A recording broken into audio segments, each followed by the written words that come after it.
नमस्ते प्रणाम। और हम टुनटुन यादव और कल आराध्या फिल्म से एगो बहुत ही बड़ा गाना हमरा बाघवा भैया उर्फ खेसारी लाल भैया के गाना रहल बा, जौना गाना के नाम बा पायल। और गाना से ही पता चलता है कोई घायल के लिए बतावे पायल पायल के चर्चा भइल बा और बहुत ही जबरदस्त गाना बा। और साथ में भैया के छोटे भाई और हमारे बड़े भैया संजय भैया भी उपस्थित बानी।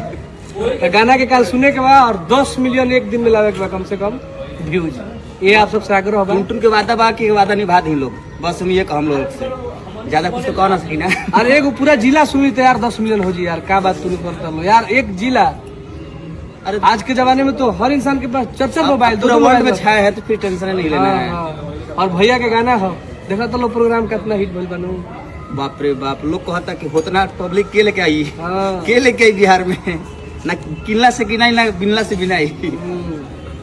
प्यार बने रहलो के गाना हो देखा तो लो प्रोग्राम कितना हिट भइल बनू। बाप रे बाप, लोग कहता कि होतना पब्लिक के लेके आई, हाँ। के लेके आई बिहार में, ना किनला से गिनाई ना बिनला से बिनाई। प्यार बने रहलो।